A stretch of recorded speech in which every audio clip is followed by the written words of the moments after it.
Eu gosto muito de falar sobre crescimento pessoal a partir do ensino bíblico. Nessa oportunidade, eu quero trazer para você um fato muito curioso sobre a expressão medíocre, tá? Guarda essa expressão aí na sua mente, medíocre. Antes, eu quero ler com você um texto que está aqui em Apocalipse, no capítulo 3 e o versículo 16. Jesus revelando a João, que estava exilado na ilha de Patmos, e escreve às 7 igrejas da Ásia, entre elas a igreja de Laodiceia, que é essa a qual nós vamos nos referir. E o versículo 16 diz assim, ó: assim, porque você é morno, não é frio nem quente, estou a ponto de vomitá-lo da minha boca. Essa é uma expressão fortíssima e que consta claramente aqui nessa revelação a partir dessa realidade vivida pela igreja de Laodiceia, representada pelo anjo da igreja, muito possivelmente o seu próprio líder, o seu pastor. Eu não quero trazer uma perspectiva aqui teológica, uma exegese do texto, mas usá-lo no sentido daquilo que eu propus a você no início, falar sobre crescimento pessoal a partir do ensino bíblico. E a expressão que eu pedi para você guardar, que é a expressão medíocre, ela é muito interessante porque, para o senso comum, essa expressão ela é usada geralmente em sentido pejorativo, ou seja, num sentido de descontentamento com alguém, ou no sentido de denegrir alguém, se usa a expressão, mas a maior parte das pessoas nem sabe o que significa essa expressão. Então alguém se dirige a outro e diz: você é medíocre. E aí se você perguntar para ela: mas o que é medíocre? Ela acha que é um xingamento, ou seja, uma forma de pejorar, uma forma de denegrir aquela pessoa, de deteriorar a sua imagem, mas não sabe explicar qual que é o significado dessa expressão. E é muito interessante que quando a gente vai buscar no dicionário o significado real da expressão medíocre, você encontra, por exemplo, no dicionário Aurélio, que essa expressão significa sem relevo, algo sem relevo, algo comum, ok? E algo mediano. E o sentido mais usado para a expressão é justamente esse, mediano. Então, ser medíocre é ser mediano em alguma coisa. Por exemplo, você desenvolve um trabalho, você tem uma especialidade profissional e naquela especialidade você não se aprofunda. Então, se alguém disser para você, alguém que conhece o termo, disser para você que você é medíocre, ela está, na verdade, dizendo que você é mediano. Você está estacionado ali numa certa regularidade que nem fica ruim, nem fica bom. Está estacionado, estagnado, não avança. E num sentido mais amplo de pensar, isso é algo muito ruim. Aí você me pergunta: mas o que isso tem a ver com a expressão que você acabou de falar, registrada em Apocalipse 3,16? Tem tudo a ver quando você usa o sentido correto da expressão, que é esse que eu falei. Alguma coisa sem relevo, alguma coisa comum, alguma coisa mediana. Porque foi justamente isso que o Senhor quis expressar ao anjo dessa igreja quando falou dessa forma muito clara. Assim, porque você é morno, não é frio nem quente, estou a ponto de vomitá-lo da minha boca. Quando você faz um encadeamento, uma relação entre essas duas expressões, morno e a expressão medíocre, você encontra justamente o sentido de algo que está estagnado, é algo que está indiferente às coisas. Alguém, por exemplo, que está na zona de conforto, para ela tanto faz, não quero nem ir para trás, nem ir para frente. Estou tranquilo, estou bem como eu estou. Mas nós percebemos por esse texto que isso desagrada muito a Deus, como desagrada também a alguém que está se referindo a outro e o chamando de medíocre. Da mesma forma, Deus se desagrada dessa pessoa. E isso aqui, apesar de estar se referindo a um aspecto primeiramente espiritual, tem uma conotação muito forte no sentido pessoal, no sentido de desenvolvimento de si mesmo, da sua vida, da perspectiva que você tem de futuro, de como você se planeja para continuar os seus passos em toda a dimensão da sua vida. E isso começa pelo relacionamento com Deus. Então, por isso parte desse aspecto espiritual, mas não fica preso nele, porque abrange todas as áreas da sua vida. E aí, o que eu quero dizer com isso? Que se você é uma pessoa que tem tratado as coisas de forma indiferente, você é uma pessoa que se relaciona com Deus, mas para você tanto faz, você estacionou, você não avança nem na sua capacidade, nos seus dons, nos seus talentos, que dizem respeito à sua vida eclesiástica, nem na sua vida profissional, nem na sua vida familiar, nem na sua vida psicoemocional, nem na sua vida física, ou seja, sua vida está parada, está morna, está estagnada, está numa zona onde você não se movimenta. Eu quero dizer para você que Deus não está se agradando de você.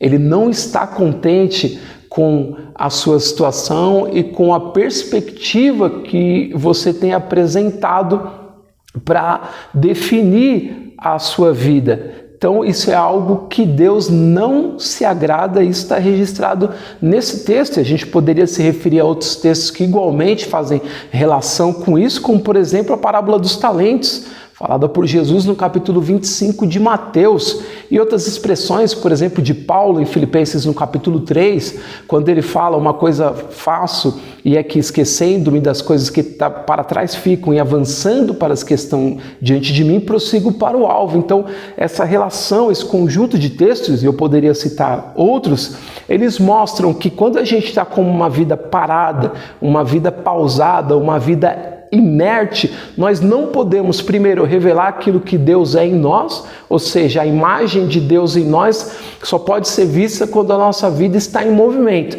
E uma vida parada não pode demonstrar os talentos que existem nela em todas as perspectivas que você possa analisar a sua própria vida.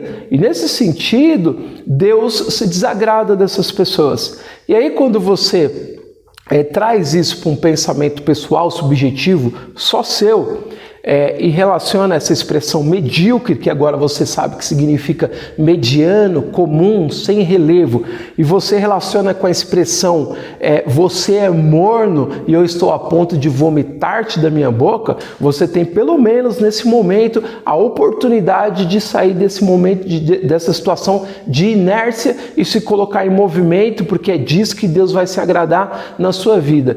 Quando você se coloca em movimento, aí as coisas começam a aparecer. Você começa a testar habilidades, ou seja, testar coisas novas, e essas coisas revelam novas habilidades. Você começa a ver a vida de uma perspectiva diferente. Porque o que a gente tem que desenhar na vida não é os passos que nós vamos dar. Ou seja, eu quero alcançar tal objetivo e vou dar tais passos, porque você não sabe como serão esses passos. Mas o que você pode definir é o modo como você vai para o enfrentamento disso. Ou seja, a maneira como você se coloca para dar esses passos. Em vez de você se colocar numa forma em que você diga, tanto faz, eu vou como der. Mas você, em vez de se colocar dessa forma, você se expressar como alguém que diz assim, não, eu vou fazer o meu melhor em cada passo que eu der. Então, isso eu já tenho determinado. Não sei quais passos vou dar, né? Não sei o tempo que vai levar, mas eu quero dar os passos dessa forma, fazendo o melhor de mim. Ou seja, amanhã eu quero ser uma pessoa melhor do que a que eu sou hoje. E aí, mais uma coisa interessante que a gente traz para essa discussão é que a comparação nunca pode ser feita com o outro. Ou seja, eu não posso ficar me comparando com as pessoas à minha volta ou com os meus pares. Eu preciso me comparar comigo mesmo e procurar desenhar para o dia de amanhã a melhor versão de mim mesmo. Ou seja, no dia de amanhã, eu Marcos, preciso ser um Marcos melhor do que eu estou sendo hoje.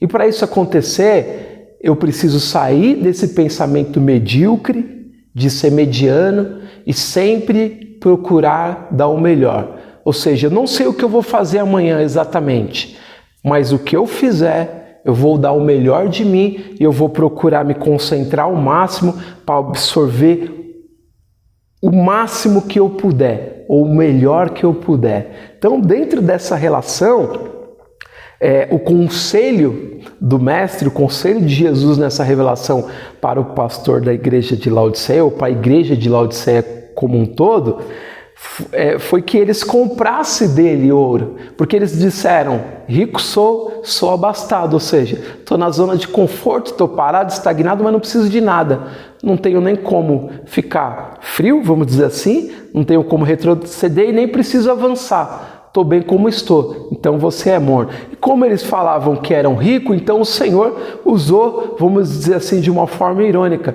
Se vocês são ricos, então compra de mim ouro refinado, ouro de primeira. Compra de mim colírio para os olhos de vocês, para que vocês possam enxergar. E o versículo 19 é muito interessante, porque toda crítica feita por Jesus, ela não tem o sentido de degradar, de destruir, de degenerar. Ela tem o sentido de construir, é a crítica construtiva.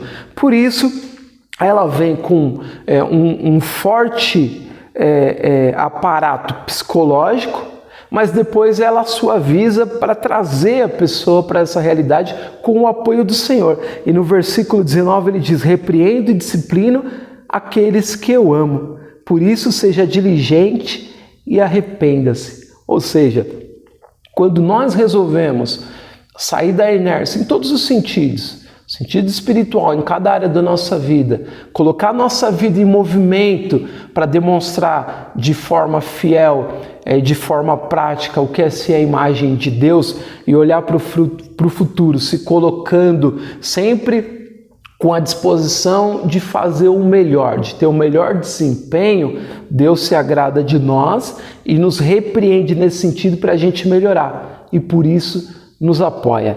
Então, não é uma perspectiva teológica de exegese do texto, mas é uma perspectiva que abrange a subjetividade de cada pessoa na relação com Deus.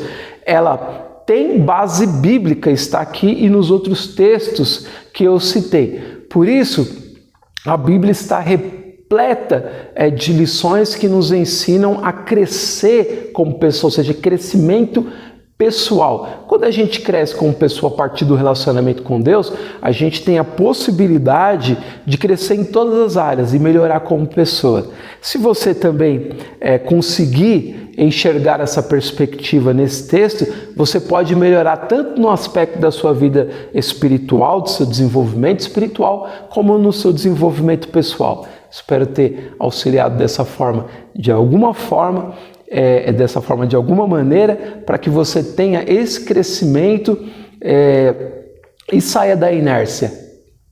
Muito obrigado.